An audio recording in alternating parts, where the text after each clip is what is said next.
네, 안녕하세요. 오늘 유기화학 첫 강의를 시작하도록 하겠습니다. 지난 시간에 오리엔테이션을 통해서 유기화학 강의를 어떻게 진행할지 간단하게 말씀을 드렸고요.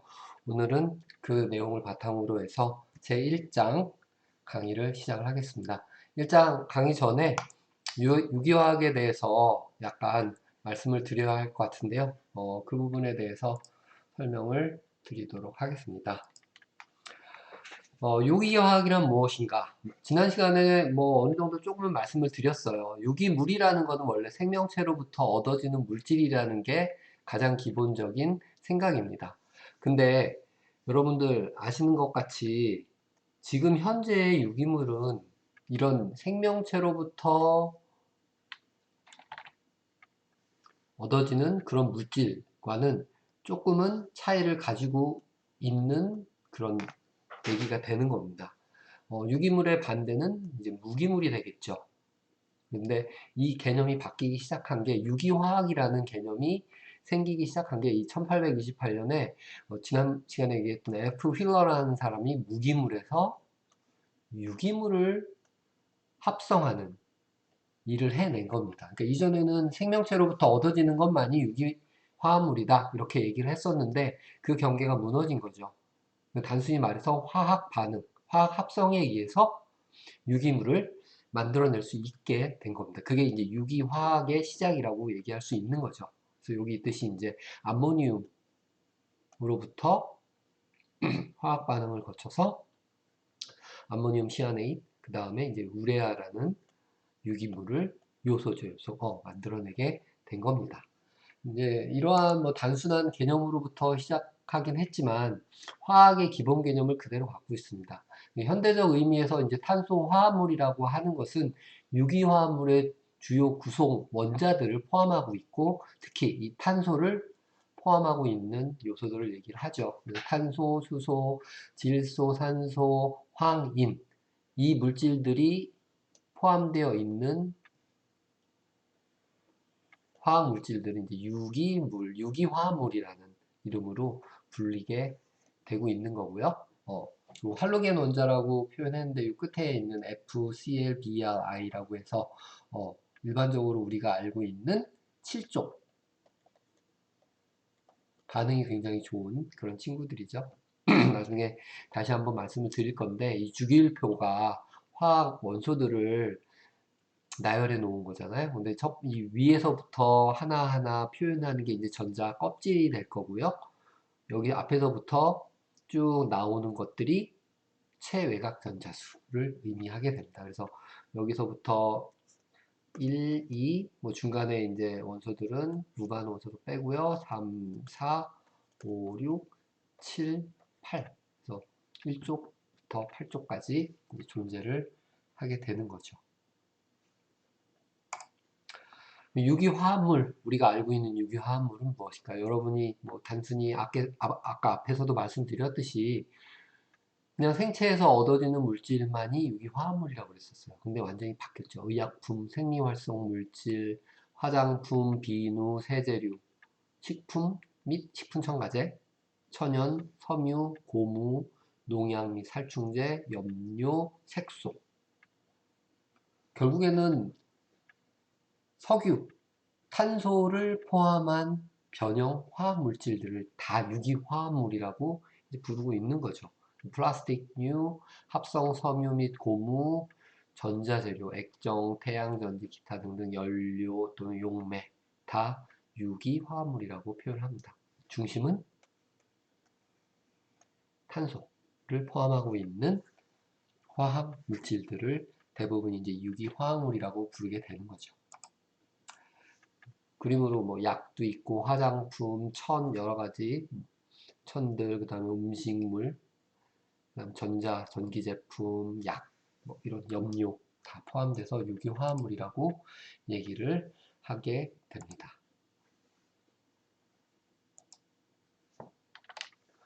1장 유기화합물을 얘기를 했으니까요. 본격적으로 1장에서 구조, 결합 및 산염기의 개념에 대해서 말씀드리겠습니다. 어떻게 보면 화학에서 가장 기본이 되는 그런 개념인데요. 구조 결합이라는 거는 이제 원소의 결합을 통해서 분자를 만들고 화학 물질을 만들어가는 그런 기본이 되는 개념을 말씀을 드릴 거고요. 산하고 염기는 전자를 잃거나 얻거나 그러한 개념, 강도, 결합의 강도, 환원되느냐 산화되느냐에 대해서 말씀을 드릴 겁니다. 여러분이 알고 있는 그런 개념이라고 생각하시면 돼요. 그래서 쭉 이러한 다양한 부분에 대해서 말씀을 드릴 거고요. 순서대로. 이 장에서 여러분들이 기억을 하셔야 될 부분들을 이제 핵심 익히기라고 해서 요약을 해놨습니다. 원자의 구조, 전자 껍질, 오비탈 및 전자의 배치 순서. 그 원소의 안에 이제 핵이 있을 거고요. 그 핵은 중성자와 양성자로 구성이 되어 있죠. 그리고 그 핵 주변에 먼지 같은 아주 작은 알갱이들이 빙글빙글 위성처럼 돌고 있어요. 그 돌고 있는 작은 아이들을 이 전자라고 부를 겁니다. 그리고 전자가 행성처럼 태양을 중심으로 해서 수금지와 목토천해명, 수성부터 금성, 지구 이렇게 쭉 있듯이 그 배치된 전자들의 껍질이라고 표현하는데 여기 전자 껍질로 해서 위치가 있는 거죠. 그거를 이제 다른 의미로는 또 오비탈이라고 부르기도 합니다. 하나하나 설명드릴 거고요. 그리고 전자는 항상 껍질마다 규칙적으로 8개가 존재하게 된다. 그리고 이거를 이제 밝혀낸 사람이 전자를 이용해서 원소의 구조를 그리게끔 창안해냈습니다. 그게 루이스라는 사람이고요. 그 사람의 방식대로 그려내는 걸 이제 루이스 구조식 그리기, 그리고 형식 전화 계산하기 하게 될 겁니다. 그리고 오비탈 중첩과 공유 결합. 이제 우리가 알고 있는 원소 간의 결합에 전자가 이제 공유를 하게 되죠. 공유라는 건 서로 나누어 쓴다는 얘기인데요. 그게 발생을 할 때 이 오비탈들이 겹치게 됩니다. 그런 개념들 또는 이 오비탈이 겹치는 것에 따라서 시그마 결합이냐 아니면은 옆에 걸쳐서 겹치느냐 파이 결합이냐로 나누어서 오비탈의 결합을 또 얘기를 할 겁니다. 그리고 이러한 전자들이 결합하는 강도에 따라서 강한 정도를 표현할 때 이제 전기 음성도, 음성이 얼마나 강하느냐로 표현할 거고요. 이러한 전기 음성도에 따라서 극성이 발생을 할 겁니다. 플러스 마이너스. 그때 이제 극성에 따른 공유 결합 가능성에 대해서 얘기를 할 겁니다. 또 이제 원소들은 우리가 공명이라는 말을 사용을 하는데 이런 공명의 정의와 공명 구조가 어떻게 이루어지는지 무엇을 의미하는지를 얘기할 거고요. 마지막 부분으로 이제 산과 염기의 정의 그리고 이제 산이 만들어지는 반대가 이제 짝염기의 개념이고요. 염기가 만들어지는 반대의 개념이 짝산입니다. 그래서 화학 반응에서 산과 염기는 항상 서로 합성 반응의 반응물 주체 결과물이 서로 오고 가게 되는 그런 형태로 산과 염기가 존재하게 되는데요. 그 개념에 대해서 얘기를 할 거고요. 친전자체, 친핵체. 전자를 좋아하느냐 아니면 핵을 좋아하느냐 양성자. 그런 얘기들을 나눠서 개념적인 얘기를 할 겁니다. 그리고 산의 세기에 영향을 미치는 요소들. 단순하게 생각하시면 돼요. 원소, 전자 유발, 공명, 혼성화. 다 무엇을 좌지우지하느냐? 원소의 안정성을 좌지우지하게 됩니다. 얼마나 결합이 안정되느냐에 따라서 산의 강도는 세질 거고요. 원소 결합 유발, 전자 유발이 강하거나 공명이 많이 발생하거나 혼성화가 많이 되거나 그러면은 다 강하게 되는 것을 유도를 할 겁니다. 그래서 이런 내용들에 대해서 쭉 말씀을 나눌 거고요. 이번 주 한 주 동안 이 강의를 진행할 겁니다. 오케이, 첫 번째 이제 원자의 구조입니다. 원자의 구조는 여러분이 워낙 여러 번 들어보실 수도 있는데 다 잊으시고 여기서 보시면 돼요. 원자의 구조는 핵과 전자로 구성이 되어 있습니다. 가운데에 있는 아이가 핵이고요. 핵은 이 양성자와 중성자로 구성이 돼서 굉장히 단단하고 안정되어 있습니다. 핵무기 나오죠, 핵무기. 핵무기가 핵 분열이라고 표현했죠. 핵을 깨버리는 거예요. 이 핵이 양성자와 중성자가 굉장히 안정하게 단단하게 붙여져 있는데 엄청난 힘을 가하거나 반응을 주어서 깨는 거죠. 그 깰 때 나오는 에너지를 이용하는 게 핵, 융합, 핵 발전이에요. 그래서 핵은 양전하를 항상 띠게 되고요. 전자는 요 핵의 바깥쪽에 떠도는 굉장히 작은 전기, 성질을 갖고 있는 부분이라고 보면 됩니다. 그래서 음전하를 띠게 됩니다. 양전하를 띠는 핵, 음전하를 띠는 전자. 그리고 이 원자 전체는 실질적으로 양성과 중성이, 음성이 중성을 이루는 중성 상태로 존재를 하게 됩니다. 안전한 상태라는 얘기죠. 그리고 이 원자 번호는 저희가 이제 뭐 수소가 1번이죠. 원자 번호는 이 양성자 숫자를 가지고 얘기를 하게 되고요. 그럼 수소는 양성자 숫자가 1이라는 소리죠. 전자 숫자하고 양성자 숫자는 항상 동일하게 존재를 하게 됩니다. 그 예로 이제 탄소. 탄소 같은 경우는 6번이에요. 전자, 양성자 수가 6개고, 전자수도 6개겠죠. 이게 원자 번호예요. 원자 번호. 질량수는 이 두 개를 합친 겁니다. 그러니까 양성자 수가 6개면은 그 수만큼의 뭐가 존재하겠어요? 중성자 수가 있겠죠. 양성자 수가 6개면은 중성자 수도 6개. 그럼 두 개를 합친 게 그 원소의 질량이 되겠죠. 분자량이라고도 표현하죠. MW라고 이제 몰레큘러 웨이트. 탄소는 6이 되게 6 플러스 6 해서 12의 질량수를 가지게 됩니다. 원자 번호는 같지만 중성자 수가 달라지는 경우를 질량수가 서로 다른 원소로 해서 동위 원소라고 부르게 됩니다. 그 동위 원소의 개념은 원자 번호는 같지만 중성자 수가 달라지는 아이예요. 탄소는 아까 여기 있듯이 6번이라고 그랬어요. 근데 달라지는 거죠. 뭐에 따라서? 중성자 수가 달라지니까 질량수가 변하게 되는 거죠. 그래서 질량수가 12였는데 C14이라는 게 존재를 합니다. 이거는 중성자 수가 달라진 실제 C12와 어떤 관계다? 동위 원소 관계라고 얘기를 하는 겁니다. 원자 구조는 이렇게 구성이 되어 있고요. 동위 원소 개념에서 C13 또는 C14 이게 질량수라고 얘기를 했죠. 질량수는 뭐와 뭐의 합이다?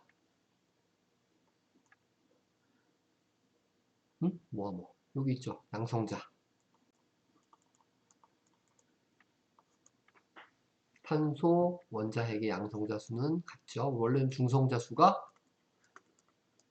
양성자 수와 동일하게 존재를 하게 되는데 이 중성자 수가 달라지게 되면은 뭐 6이 되거나 원래는 6인데 7이 되거나 8이 되면은 이 탄소들은 C12와 뭐 돼요?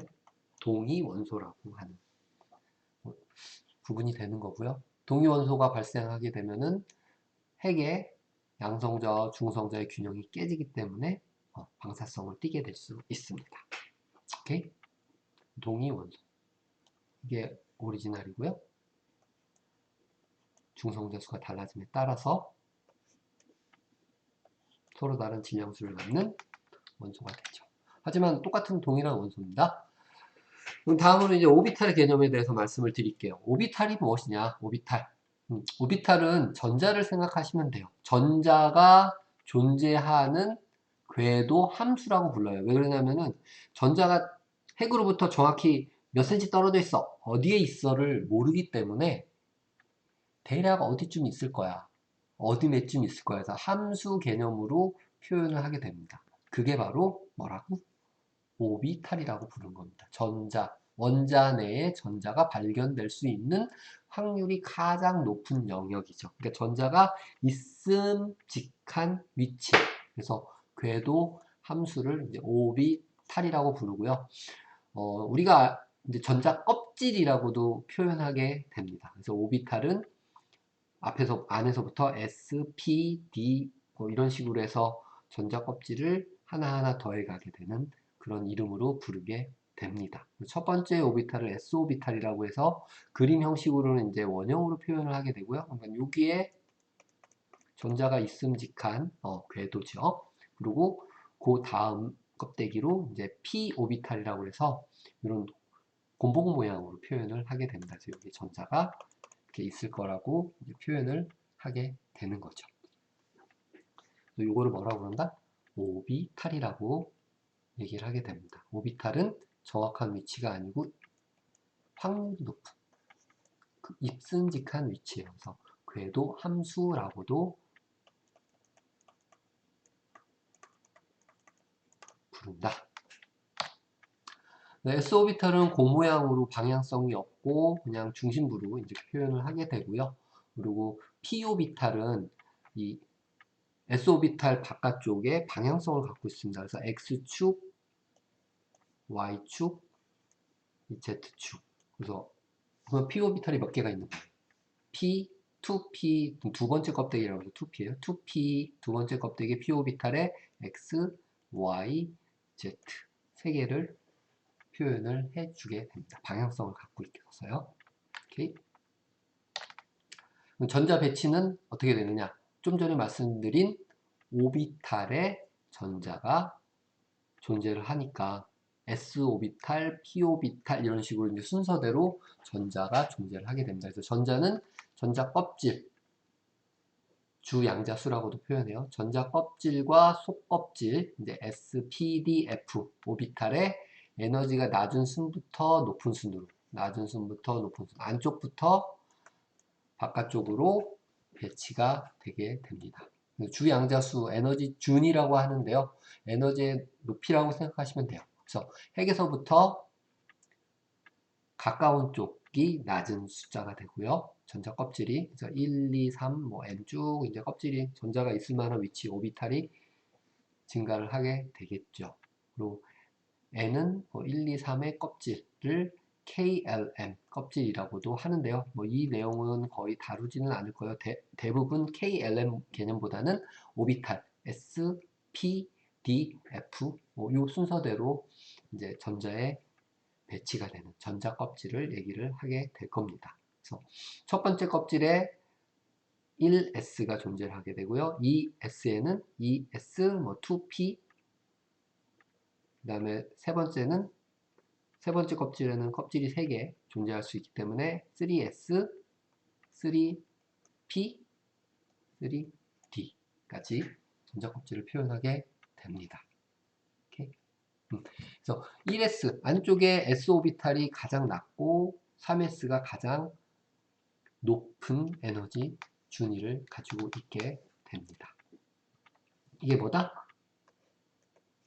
전자 배치, 전자 껍질이라고 표현하고요. 요 하나하나의 전자가 있을 인직한 확률, 궤도 함수를 오비탈이라고 말한다고 얘기했습니다. 그러면 배치를 볼까요? 이제 속껍질에 뭐 KLM이라고 표현했는데요. K 껍질에는 첫 번째 껍질에는 무조건 S 오비탈만 존재를 하게 되고요. 그 다음 두 번째에는 SP, 그리고 세 번째는 아까 말씀드렸듯이 SPD, 뭐 이런 식으로 껍질이 존재를 하게 됩니다. 그래서 L을 예로 해서 표현을 했는데요. L은 뭐 두 번째, 2니까요. 두 개의 껍질을 존재하게 됩니다. 그래서 첫 번째 S 오비탈, 그리고 두 번째 2S, 2P, X, Y, G. 이렇게 해서 두 번째 껍질, L 껍질을 표현을 하게 됩니다. 그러니까 그림으로 그렸다고 너무 뭐 혼돈스러워 하실 필요는 없고요. S 오비탈은 중심의 원으로 표현을 해주게 되고요.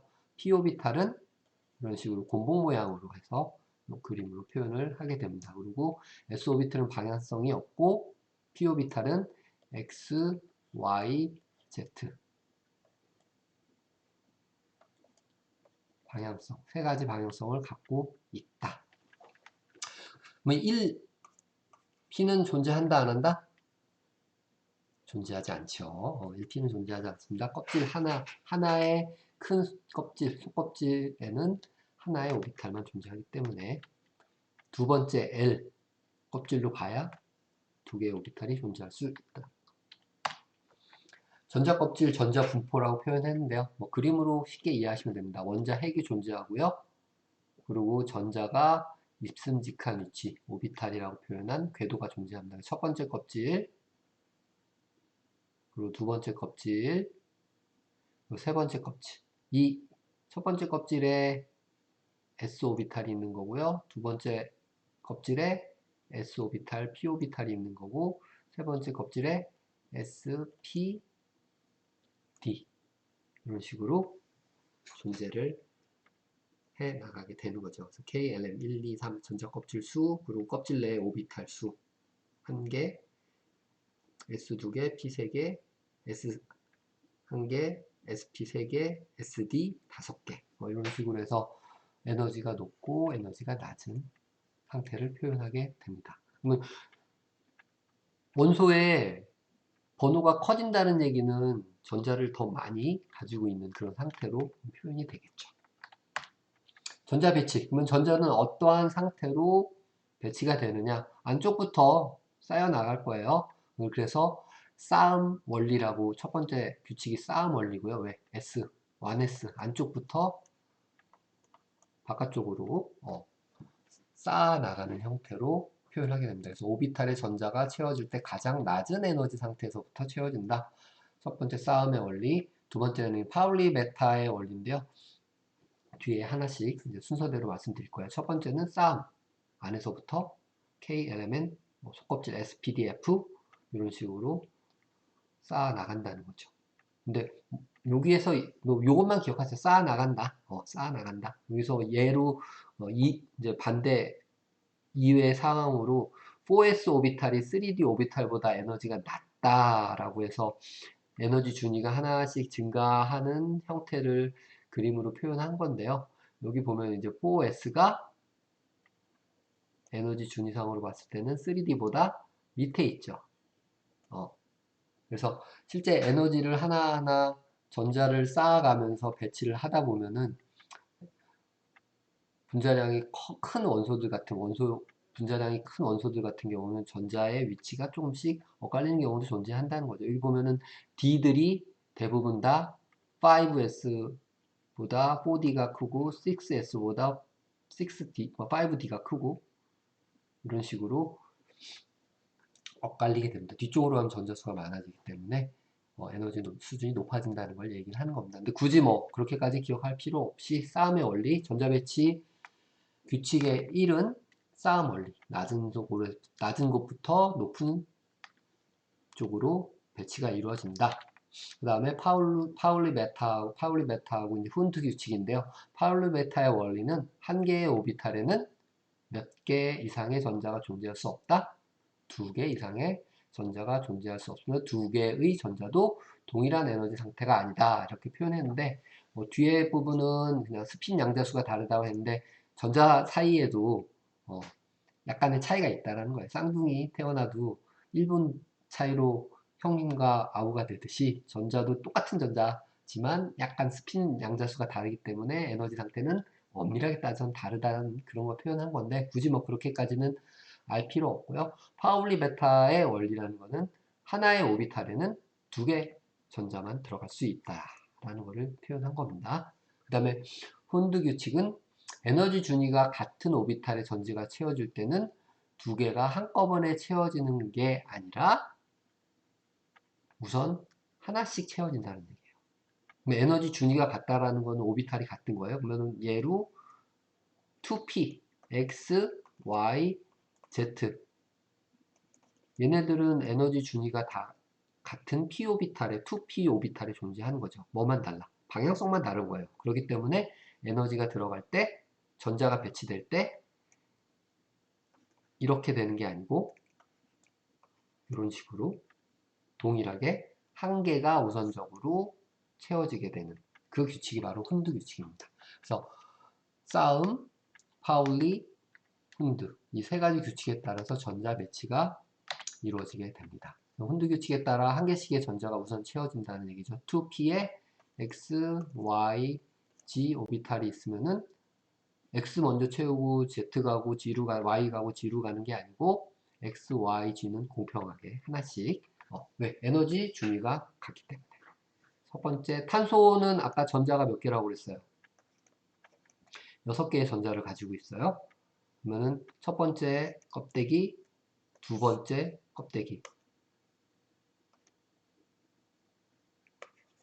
이렇게 표현한 첫 번째 껍데기, 두 번째 껍데기. 첫 번째 껍데기에는 S만 존재하고 두 번째 껍데기는 껍데기가 두 개가 존재하게 된다. 오비탈이. 그렇게 했을 때 전자가 어떻게?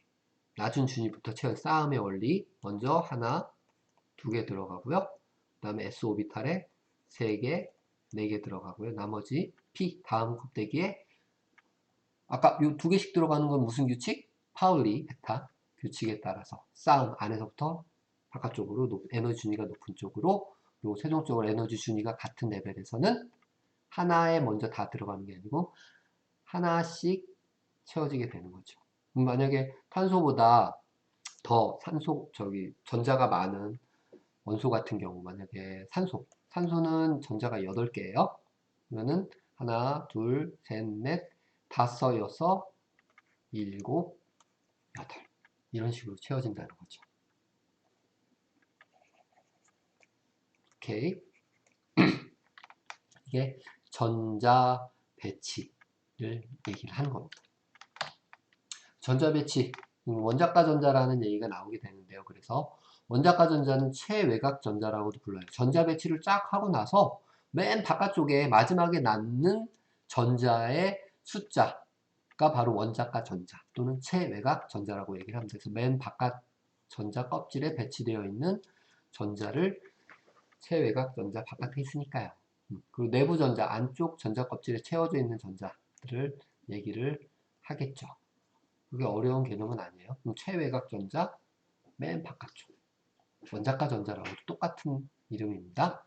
그래서 제일 예로 많이 들은 게 탄소니까 이게 주기 1주기, 2주기 주기율표에서 첫 번째 줄에 있느냐, 두 번째 줄에 있느냐, 이제 세 번째 줄에 있느냐, 그게 주기를 의미를 하게 되고요.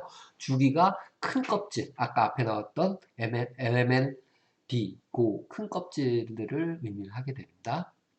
원자 번호가 탄소는 6번이고요. 6번이니까 전자 숫자가 6개일 거예요. 채워져 나가는 걸 한번 보시죠. 첫 번째 1S에 2개, 2S에 2개, 2PXY, Z인데 뭐 2개 있으니까 하나씩 채워지게 되죠. 근데 1S에 2개가 채워졌고 그 다음 껍질에 2개, 3개, 4개. 두 번째 주기에 4개의 전자가 존재를 하죠. 그래서 최외곽 전자는 4개가 되는 겁니다. 질소는 5개, 산소는 6개, 불소는 7개, 네온은 8개. 꽉 찼죠? 다 찬 거야, 전자가. 이렇게 된 거죠. 하나, 둘, 셋, 넷, 다섯, 여섯, 일곱, 여덟. 꽉 찼어요. 그래서 더 이상의 전자가 포함될 수 없죠. 최외곽 전자 8개. 가장 안정된 상태. 반응이 잘 일어나지 않게 되는 거죠. 요거를 뭐라고 그런다? 8전자 규칙. 최외곽에는 8개의 전자가 채워진 게 뿌리다. 최고로 채워진 거다. 뭐 일주기 주양자수 이제 표현한 건데요. 수소는 질량 1이니까 1S에 하나만 채워졌죠. 헬륨은 수헬 2번이에요. 전자가 2개 존재하니까 1S에 1, 2, 2개가 채워지고 껍데기도 이거 하나 하죠. 2주기 껍데기가 2개 있는 애 양자수 n equal 2라고 표현했죠. 그래서 1S에 뭐 있는 대표적으로 탄소 보면은 6개의 전자를 갖고 있고요. 1S에 2개, 2S에 2개, 그 다음에 에너지 준위가 그 다음 껍질에 P, X, Y, Z에 하나씩 들어가게 되죠. 같은 두 번째 주기에 있는 최외곽의 전자수는 베릴륨은 2개, 붕소는 3개, 탄소는 4개가 존재하게 되는 거죠. 이걸 뭐라고 그런다? 원자가 전자 또는 최외곽 전자라고 얘기를 합니다. 오케이? 그리고 이 최외곽 전자는 아까 말씀드렸듯이 8개가 최고로 채워줄 수 있는 숫자예요. 그거를 이제 8전자 규칙이라고 얘기를 하게 되고요. 이 8전자 규칙 때문에 이 화학 결합을 설명할 수가 있게 됩니다. 화학 결합을 설명할 때 8전자 규칙을 얘기하게 되고요. 원자가 화학 결합을 할 때 참여하는 전자는 각 원자의 원자가 전자, 체외각 전자이다. 그러니까 체외각 전자가 결합에 참여를 하는데 최고로 합할 수 있는 전자의 숫자는 몇 개다? 8개만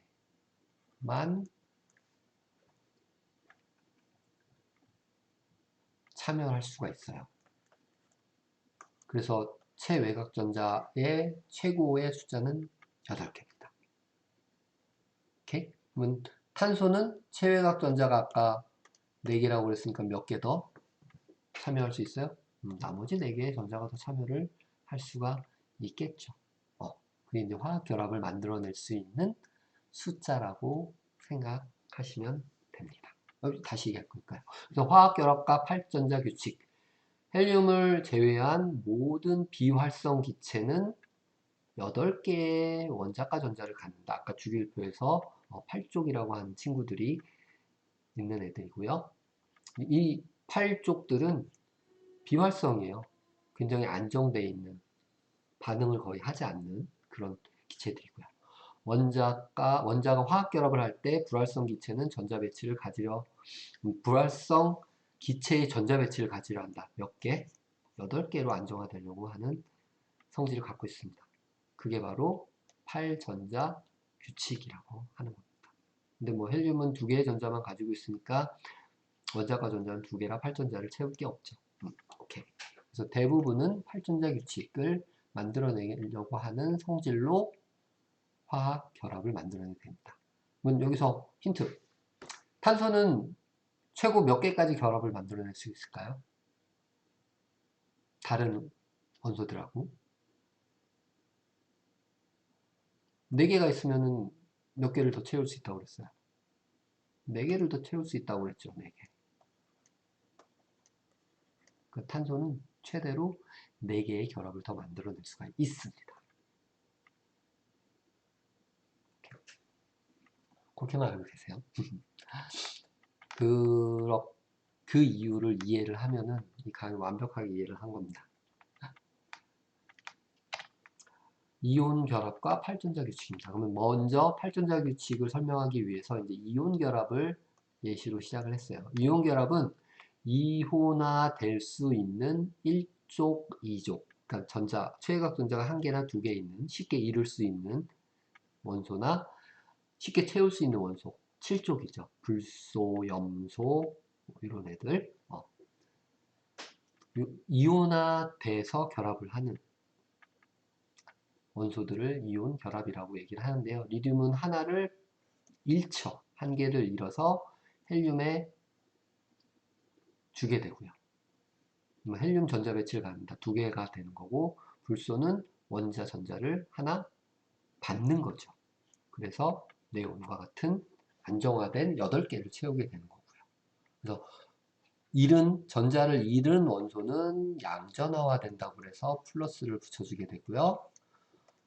전자를 얻은 원소는 음전화가 된다. 전자를 하나 더 얻었으니까요. 그래서 음전화로 표현을 하게 됩니다. 그래서 플러스 마이너스 표현하죠. 이 플러스 마이너스 이게 뭐예요? 바로 이온화 되는 거죠. 쉽게 이제 NaCl을 표현할 때도 Na 플러스 Cl 마이너스 표현하죠. 요 나트륨이, 소듐이 체외각 전자가 하나예요. 그래서 그걸 쉽게 염소한테 주고 염소는 그 전자를 받아서 안정된 상태로 채워지게 됩니다. 그래서 이렇게 이온화되는 물질들이 결합해서 안정한 형태의 새로운 물질을 만들게 되죠. 이 결합을 무슨 결합이라고 그런다? 이온 결합이라고 이제 얘기를 하게 되는 거죠.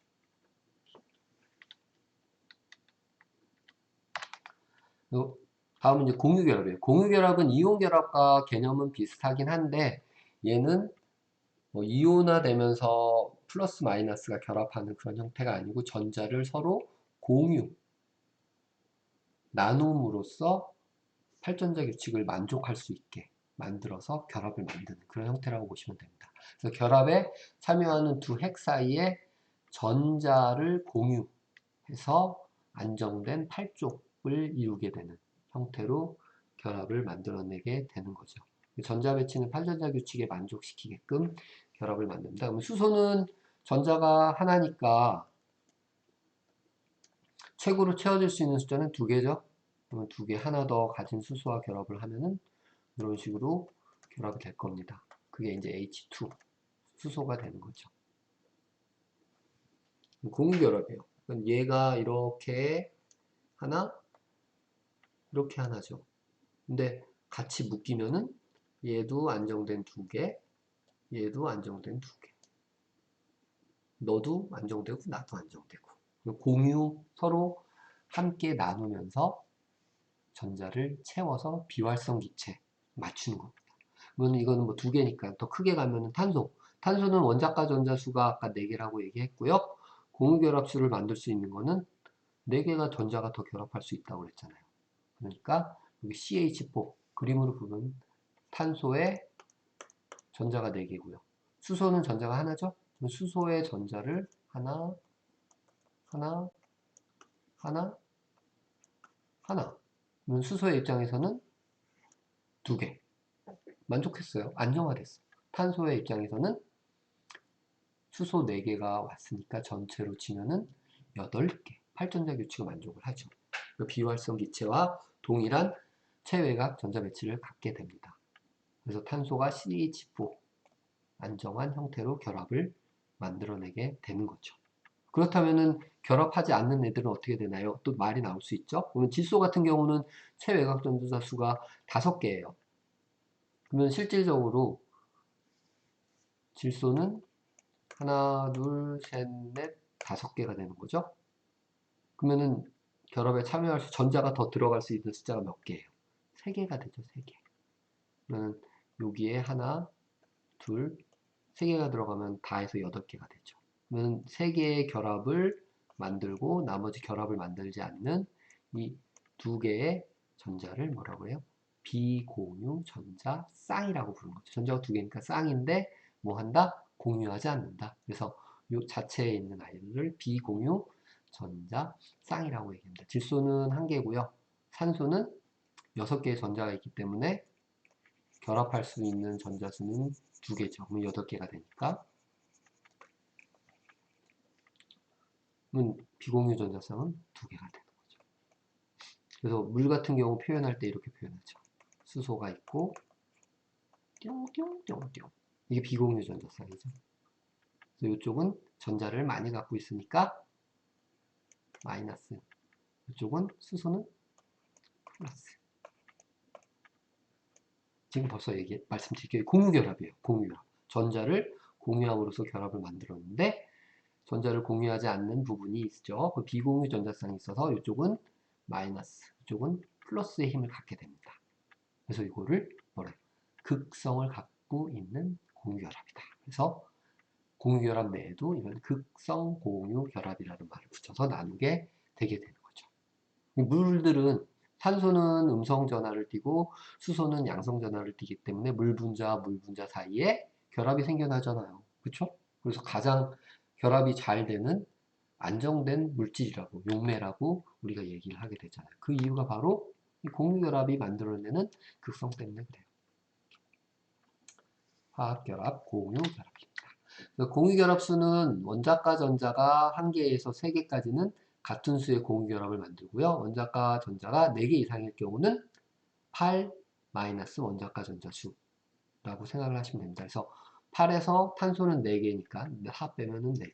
질소는 3개니까 5개니까 원자과 전자 수가 3개, 산소는 6개니까 2개. 뭐 이런 식으로 해서 이 원자과 전자 수에 따른 공유결합수를 예측을 할 수 있는 거죠. 왜? 모든 원소는 안정된 형태의 전자 숫자를 배치를 가지려 합니다. 불활성 기체 상태 8쪽 8개. 팔전자 규칙을 이루도록 하기 때문입니다. 그리고 이 결합하지 않는, 공유를 하지 않는 전자쌍, 이제 비공유 전자쌍이라고 해서 결합에 참여하지 않으나 팔전자 규칙을 만족시키는데 참여하는 전자를 비공유 전자쌍이라고 얘기한다. 다음은 이제 루이스 구조식인데요. 이제 루이스 구조는 구조 형태를 아까 말씀드린 전자 배치를 어떻게 나타내서 그리느냐를 보여준 겁니다. 그래서 제가 계속 앞에서 설명드릴 때 전자 숫자를 이렇게 점으로 표현을 했는데요. 이제 루이스 점 구조라고 그거를 얘기를 합니다. 수소의 최각 전자 하나를 점으로 찍어서 표현을 했고요. 헬륨에 2개, 리듐에 하나 이렇게 해서 전자 숫자들을 표현을 해주게 되죠. 오케이? 탄소는 4개만 표현했고 질소는 5개예요. 이게 탄소의 전체 전자 숫자를 표현한 게 아니고 뭐만? 체외각 전자 숫자만 루이스 구조로 표현을 하는 거죠. 아까 얘기했듯이 1, 2, 3이에요. 전자 껍질 수가 계속해서 증가하는 거죠. 전자수는 훨씬 많겠죠. 근데 여기에 표현한 거는 팔전자 규칙에 참여하는 체외각 전자, 원자가 전자만 표현을 해주게 됩니다. 오케이? 7쪽은 다 7개죠. 8쪽, 불활성 기체, 헬륨, 네온, 아르곤 이런 애들은 8개. 루이스 구조식이라고 표현했는데요. 루이스 구조식은 이제 원자가 전자만을 가지고 표현을 하고요. 탄소 4개. 수소와의 결합에는 2개의 전자가 나타나도록 그립니다. 그래서 루이스 구조에서는 실선, 공유, 전자쌍을 표현합니다. 만약에 여기 수소가 이렇게 결합을 하게 되면은 점 구조로는 이렇게 표현하지만 나중에 가면 이렇게 표현하죠.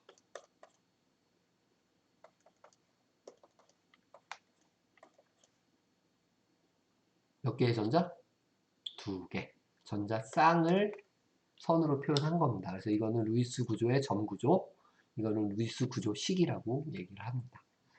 이주기 원소들과의 결합에는 비공유 전자쌍을 포함하여 팔전자 규칙을 이루도록 구성을 하죠. 예로 들면 이제 CH4 아까도 보여드렸으니까 탄소가 4개의 최외각 전자를 갖고요. 4개의 결합을 만들 수 있죠. 수소랑 이런 식으로 점 구조로 표현하거나 또는 루이스 구조식으로 표현을 해주게 됩니다. 다음은 루이스 구조식으로 그리시오. 답이 바로 나오겠지만 한번 그려보죠. 탄소에 수소 3개, OH, 산소와 수소가 들어있죠. 여기 우선 탄소는 만들 수 있는 게 결합할 수 있는 공유전자가 4개예요. 우선 수소가 3개 있으니까 수소 하나, 수소 2개, 수소 3개. 나머지 하나의 결합에 OH 결합을 만들 겁니다. 여기에 전자 배치를 해서 산소, 산소는 2개를 비공유 전자쌍으로 가지고 있고요. 나머지 하나에 뭐가 들어가겠어요? 수소가 들어가겠죠. 이런 식으로 이제 루이스 구조식을 그려주게 됩니다. 답은 여기 아까 보여드린 그런 형태죠. 오케이? CH 요 3개의 선이 있으면은 점구조로는 여기에 몇 개가 존재하는 거예요? 6개. 이런 식의 6개의 수소가 6개 수소 전자가 관여를 하고 있는 거죠. 짝대기 하나가 전자 2개라고 했으니까 이거를 삼중결합이라고 표현합니다. 이렇게 있으면은 수소가 하나씩 더 들어갈 수 있겠죠. 이중결합. 이런 거를 다 점이나 아니면 선으로 표현하는데요. 만든 사람이 루이스예요. 그래서 루이스 구조식이라고 얘기를 합니다. 오케이? 이거는 뭘 이해해야지 루이스 구조식을 그릴 수 있다?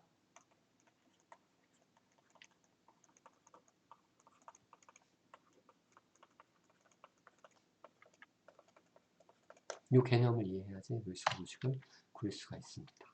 루이스 구조식과 팔전자 규칙 예외라고 표현했는데요. 뭐 아까 앞에서 나왔던 최외곽 전자수 다 만족시키지 못하는 그런 형태들을 기억하시면 될 것 같고요. 뭐 2A 쪽 원소, 뭐 원자과 전자가 부족하죠. 원자과 전자가 부족하기 때문에 루이스 구조를 만들 수가 없습니다. 오케이? 또는 뭐 S, 황이나 인과치, 3A족 원소는 추가적으로 d오비탈 전자를 수용할 수 있으므로 8개 이상의 전자를 가질 수 있다. 이게 8전자 규칙의 예외 상황인데 문제를 물어볼 수도 있어요. 근데 저는 치사하게 이런 건 물어보지 않습니다. 알고 계시면은 8전자 규칙의 예외 그리고 루이스 구조식을 형성할 수 없는 형태를 표현할 수는 있습니다. 그러니까 8전자 더 8개보다 많은 최외곽 원자수를 그릴 수 있다라는 거죠.